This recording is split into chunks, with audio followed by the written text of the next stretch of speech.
Berita menarik sepanjang minggu ini.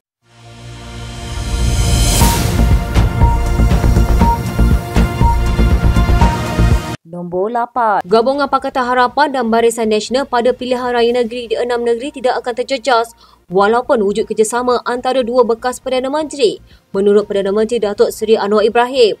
Mengulas pertemuan antara Tun Dr. Mahathir Mohamad dan Tan Sri Muhyiddin Yassin bagi merintis kerjasama untuk gerakan proklamasi orang Melayu baru-baru ini, Anwar yang juga pengerusi PH berkata ia bukanlah satu perkara yang baru. Kelompok itu akan tetap bersokongkol untuk mempertahankan cara mereka dan harta mereka, jadi kita bertanggungjawab untuk menyelamatkan negara tercinta. Mengenai keputusan MCA dan MIC untuk tidak bertanding bagi PRN yang diadakan Ogos ini, Anwar berkata perkara itu telah dimaklumkan kepada beliau oleh kedua-dua presiden parti berkenaan. Katanya mereka menyatakan peringkat ini tidak akan bertanding namun menyatakan sokongan. Saya mengucapkan terima kasih atas kesediaan mereka untuk membantu dan mempertahankan kedudukan kerajaan perpaduan. PRN yang melibatkan Kedah, Kelantan, Terengganu, Pulau Pinang, Selangor dan Negeri Sembilan dijalankan secara serentak dengan 12 Ogos ditetapkan sebagai tarikh pengundian, manakala tarikh penamaan calon pada 29 Julai dan pengundian awal pada 8 Ogos. Nombor 7. Pengerusi Barisan Nasional Ahmad Zahid Hamidi menyifatkan keputusan MCA dan MIC untuk tidak bertanding dalam 6 pilihan raya negeri bukanlah satu tindakan boikot. Ahmad Zahid berkata dia akan mendapatkan penjelasan pemimpin parti berkenaan dalam mesyuarat Dewan Tertinggi BN yang akan berlangsung pada 10 Julai nanti. Katanya, saya hormati pendirian kepimpinan dua parti itu. Saya tidak fikir ia bertujuan untuk lakukan pemboikotan. Wika Sion berhubung dengan saya bagi tahu MCA akan tetap komited bantu jentera BN di kesemua 6 negeri. Semalam MCA dan MIC membuat keputusan untuk tidak menyertai pilihan raya negeri yang bakal berlangsung pada Ogos depan. Menurut Setiausaha Agong MCA, Chong Si-Wun, keputusan tersebut diambil selepas jawatankuasa pusat parti itu bermesyuarat. Katanya keputusan ini dicapai selepas perbincangan secara mendalam dan analisis serta mengambil kira situasi politik semasa dengan parti akan melaksanakan pembaharuan dan kebangkitan semula. Dalam tempoh itu juga, kata Chong, MCA akan memberi tumpuan kepada persiapan menghadapi PRU ke-16. Setiausaha Agong MIC, Raja Sekaran pula menegaskan keputusan parti itu tidak bertanding di 6 negeri yang akan mengadakan PRN bulan depan.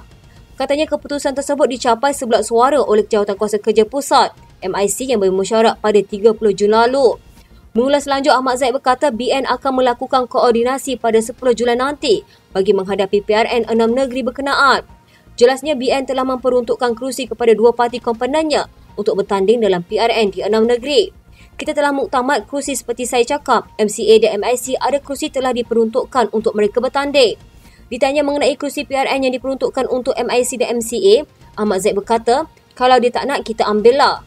Ahmad Zahid menegaskan BN sebagai komponen penting dan strategik kerajaan perpaduan akan terus memainkan peranan penting dalam menghadapi PRN di 6 negeri itu. Nombor 6. Pengerusi Muafakat Nasional Tan Sri Anwar Musa mungkin melalui laluan berliku untuk merealisasikan misi peribadinya bagi memastikan UMNO tidak menang di Kelantan dalam pilihan raya negeri nanti seandainya anak lelaki beliau terpilih sebagai calon mewakili UMNO. Ini kerana anak Anwar, Afiq Amani Anwar, yang juga Ketua Pemuda UMNO bahagian Ketere, disenarai antara 155 nama yang dikemukakan UMNO negeri untuk dipilih sebagai calon dalam PRN nanti. Ketua Penerangan UMNO negeri Datuk Zawawi Osman mengesahkan nama Afiq Amani diangkat ke pimpinan UMNO bahagian untuk disenarai sebagai calon di satu kerusi Dewan Undangan Negeri dalam Parlimen Ketere. Katanya Afiq Amani antara orang muda yang kita senaraikan nama. Namun segala-galanya terserah kepada pucuk pimpinan parti yang memutuskannya kerana setiap DUN kita menyenaraikan 5 nama. Nama calon setiap DUN dikemukakan bahagian masing-masing selepas mereka rasakan individu berkenaan layak dan menepati piawaian sebagai calon. Kita senaraikan nama berdasarkan kapasiti kebolehan selain penerimaan calon berkenaan di DUN masing-masing, bukannya disebabkan anak kepada sesiapa. Media sebelum ini melaporkan Barisan Nasional Kelantan menghantar 155 nama kepada pucuk pimpinan parti untuk dipertimbangkan sebagai calon PRN. Daripada jumlah itu, BN Kelantan menampilkan 70 hingga 80% sebagai calon baru dan seterusnya bergantung kepada kepimpinan pusat untuk menentukannya. Mengulas lanjut, beliau berkata sekiranya Afiq Amani tersenarai sebagai calon di mana-mana kerusi DUN, maka terpulanglah kepada Anwar sama ada mahu menyembelih anaknya sendiri. Katanya Alhamdulillah proses pemilihan calon berjalan lancar dan kita yakin tiada unsur cah keting dalam UMNO selepas nama calon diumumkan nanti. Sebelum ini, Anwar yang kini menyertai PAS memaklumkan dirinya tidak kisah seandainya tidak bertanding sebagai calon dalam PRN kali ini asalkan UMNO tidak menang. Nombor 5. UMNO kini enggan lagi mengulas atau komen mana-mana kenyataan dikeluarkan bekas Menteri Kesihatan Khairy Jamaluddin berkaitan parti berkenaan. Naib Presiden UMNO Datuk Seri Muhammad Khalid Nordin berkata, sekiranya mengeluarkan komen berkaitan bekas Ketua Pemuda UMNO itu, Khairy atau KJ juga akan terus membuat kenyataan memburukkan parti. Katanya, kalau saya jawab kritikan KJ, dia tidak akan berhenti. Akan cakap apa-apa pun dan kita tidak jangkakan dia akan cakap yang baik-baik mengenai UMNO. Pengerusi UMNO Johor dan Menteri Pendidikan Tinggi itu diminta mengulas kritikan terbaru Khairy yang menyifatkan bekas partinya itu tempat paling gelap dan tidak mungkin pulih daripada keadaan buat masa sekarang. Khairy yang juga bekas timbalan Ketua UMNO bahagian Rembau yang dipecat parti itu pada Januari lalu setakat ini tidak menjelaskan sama ada akan menyertai parti lain atau menubuhkan parti baru atau bertanding pilihan raya negeri tidak lama lagi. Bila bagaimanapun sebelum dilaporkan akan memberi sokongan kepada Perikatan Nasional termasuk membantu Pakatan Politik itu berkempen di 6 negeri yang bakal mengadakan PRN. Sementara itu, Muhammad Khalid berkata parti berasaskan kaum seperti UMNO tidak patut ditolak kerana dalam negara seperti Malaysia yang rakyatnya majmuk tidak boleh ada satu parti sahaja memerintah. Nombor 4. Perdana Menteri Datuk Seri Anwar Ibrahim terus membidas dan membalas semula kenyataan yang membayangkan dia tunduk kepada mana-mana pihak. Ia setelah Tun Dr. Mahathir Mohamad mendakwa kerajaan pimpinan Anwar terikat dengan DAP kerana parti itu memiliki anggota parlimen yang ramai. Katanya ada dibahaskan kata kita tunduk kerana dukungan parti berasaskan Cina, DAP yang menguasai kerajaan. Perdana Menteri adalah saya bukan boneka sesiapa. Saya tidak boleh dibeli dengan wang ringgit. Walau boleh dibeli, saya dah melencong lama dah. Dalam satu hantaran di media sosialnya, Mahathir mendakwa walaupun DAP hanya ada 4 menteri, Anwar bergantung kepada sokongan 40 ahli parlimen daripada parti itu. Katanya jika DAP tarik diri, kerajaan Anwar akan jatuh. Anwar bagaimanapun menyangka dakwaan tersebut dan berkata DAP tidak pernah berbuat demikian. Katanya mereka dalam jemaah menteri dan sudah 7 bulan saya jadi Perdana Menteri. Belum sekalipun mereka mempertikam program untuk orang Melayu, orang miskin, orang Islam. Belum sekali dalam 7 bulan ini. Anwar turut menyerang Mahathir dengan berkata jika seseorang itu sudah mentadbir selama berdekad dan gagal, maka ia adalah kesalahan dirinya sendiri. Mengapa ekonomi Melayu tak diangkat? Mengapa semua saya mesti selesaikan dalam masa 7 bulan dengan hutang negara 1.5 trilion ringgit? Katanya lagi berbeza dengan hutang negara yang terkumpul ketika pentadbiran Tun Abdul Razak Husin kerana membasmi kemiskinan dan menubuhkan Felda, hutang negara pada era kemudiannya digunakan untuk membiayai projek mega dan penyelewengan. Sementara itu, Anwar turut menyangkal dakwaan bahawa orang Melayu dan agama Islam dipinggirkan di bawah pentadbirannya dengan membangkitkan tambahan peruntukan terhadap Kelantan dan Jabatan Agama Islam sebagai contoh. Nombor 3. Pengerusi Proklamasi Orang Melayu Tun Dr. Mahathir Mohamad mengadakan pertemuan dengan pengerusi Perikatan Nasional Tan Sri Muhyiddin Yassin malam tadi dikatakan bagi berbincang berkenaan isu melibatkan orang Melayu. Perkara itu dimaklumkan pengerusi Sekretariat Proklamasi Orang Melayu Khairuddin Abu Hassan yang turut hadir dalam pertemuan itu. Pertemuan itu dibuat di rumah Dr. Mahathir di Seri Kembangan, Selangor malam tadi dan berlangsung hampir 2 jam. Ia diadakan sehari selepas kunjungan pengerusi PN Selangor, Azmin Ali yang turut membincangkan isu orang Melayu. Katanya, pertemuan antara kedua tokoh pemimpin Melayu yang sanggup ketepikan perbezaan politik lampau demi menjaminkan kelangsungan perjuangan untuk memperkasakan kedudukan anak bangsa di bumi bertuah ini harus diberi pujian melangit. Sifat terpuji Tun Dr. Mahathir Mohamad dan Tan Sri Muhyiddin Yassin bakal menjadi satu sandaran baru kepada seluruh orang-orang Melayu yang amat dahargakan penyatuan atau perpaduan Melayu secara mutlak. Perjumpaan ikhlas antara dua tokoh pemimpin Melayu ini bakal memberi semangat baru kepada gerakan proklamasi orang Melayu. Muhyiddin dan Azmin adalah dua watak penting dalam langkah syaratan yang menjatuhkan kerajaan Pakatan Harapan yang ketika itu dipimpin Mahathir. Mahathir berulang kali melabelkan Muhyiddin sebagai pengkhianat susulan tindakan pada Februari 2020 itu. Pada awal bulan lalu, Mahathir dilaporkan berkata dia sedia bekerjasama dengan Muhyiddin jika kedua-dua pihak dapat mencapai matlamat yang sama.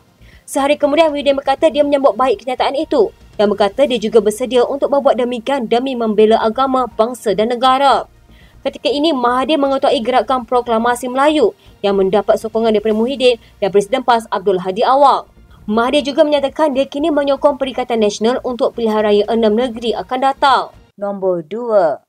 Timbalan Ketua Pemuda MCA Tan Chen Hiu mengingatkan pemuda UMNO akan tanggungjawab mereka menangani isu salah guna kuasa seperti dakwaan rasuah berkaitan pegawai Jabatan Imigresen Malaysia di lapangan terbang antarabangsa Kuala Lumpur baru-baru ini. Sayap MCA itu juga memberi amaran kepada sekutu mereka dalam BN itu bahawa jika isu berkenaan dibiarkan terus berlaku, imej negara akan tercalar sekaligus pasti akan menjejaskan ekonomi. Tan berkata semua pemimpin politik termasuk pemuda UMNO harus mendekati masalah seperti ini dengan perspektif terbuka dan memahami kemajuan sosial dan keadilan di negara ini. Katanya pemuda UMNO juga perlu memahami bahawa insiden sebegini berlaku lebih daripada sekali dan telah menjejaskan imej negara dengan teruk.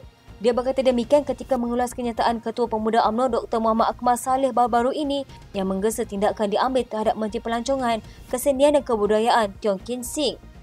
Tiong didakwa melanggar protokol keselamatan di KLIA dan menyalahgunakan kedudukannya apabila menceroboh kaunter imigresen untuk menyelamatkan seorang pelancong yang ditahan oleh pihak berkuasa. Menteri itu mendakwa tindakan tersebut demi menyelamatkan pelancong terbabit dan mendedahkan rasuah di kalangan pegawai di KLIA dan warga Cina itu bukanlah orang pertama yang menerima layanan sedemikian apabila tiba di Malaysia. Menurut pemuda MCA, walaupun menegakkan kedaulatan undang-undang penting, tidak kurang perlu diutamakan ialah menggunakan budi bicara dan bukannya menguatkuasakan undang-undang secara sembrono dalam semua situasi. Katanya penguatkuasaan undang-undang harus merangkumi keadilan dan kemanusiaan, bukannya hanya operasi persida. Kami berharap kerajaan dapat memperbaiki latihan unit penguatkuasaan undang-undang yang berkaitan bagi meningkatkan keupayaan dan tahap pengendalian kecemasan. Pada masa sama, kerajaan juga harus memberi tumpuan kepada komunikasi dengan orang ramai dan pelancong dalam menjelaskan dasar dan tindakan yang berkaitan untuk menghilangkan keraguan dan kebimbangan orang ramai. Pemuda MCA turut memuji Tiong atas keberanian Ahli Parlimen Bintulu tersebut dengan menganggapnya sebagai contoh dedikasi sebagai menteri dalam konteks pembangunan pelancongan. Bagi meningkatkan potensi pembangunan pelancongan, dia tidak gentar untuk mendekati peringkat akar umbi untuk mendapatkan pemahaman yang lebih mendalam mengenai situasi itu. Ini bukan sahaja meningkatkan keyakinan pelancong antarabangsa terhadap agensi penguatkuasaan undang-undang, tetapi juga memberi impak positif kepada pembangunan industri pelancongan negara. Nombor 1. Perdana Menteri Datuk Seri Anwar Ibrahim dilihat mengakui kritikan bahawa ada anggota kabinetnya yang tidak bersih daripada amalan korupsi. Anwar bagaimanapun berkata suka untuk mendapatkan pemimpin yang bersih. Berucap di Putrajaya, Anwar berkata selagi memimpin kerajaan, dia tidak akan membenarkan mana-mana menteri termasuk dirinya untuk menyalahgunakan kuasa untuk menyakau. Katanya apa yang lalu biarlah lalu. Kita boleh cakap pasal sejarah, ramai yang terpalit dengan korupsi, tak usah cakaplah. Kalau saya nak tengok dalam rekod, nak cari yang bersih cukup susah. Yang cakap bersih ramai, tapi yang menyakau cukup ramai. Dia berkata demikian selepas menyerang Tun Dr. Mahathir Mohamad berhubung apa yang didakwa sebagai amalan korupsi ketika dia mentadbir negara. Ketika baru menjadi Perdana Menteri, Anwar menerima kritikan selepas melantik Presiden UMNO Ahmad Zahid Hamidi sebagai Timbalan Perdana Menteri. Zahid sedang berdepan perbicaraan atas tuduhan rasuah serta turut dikaitkan dengan skandal kapal tempur pesisir LCS. Anwar pernah menjelaskan bahawa Zahid patuh dengan dasar pentadbirannya berhubung ketulusan dan amalan tender terbuka.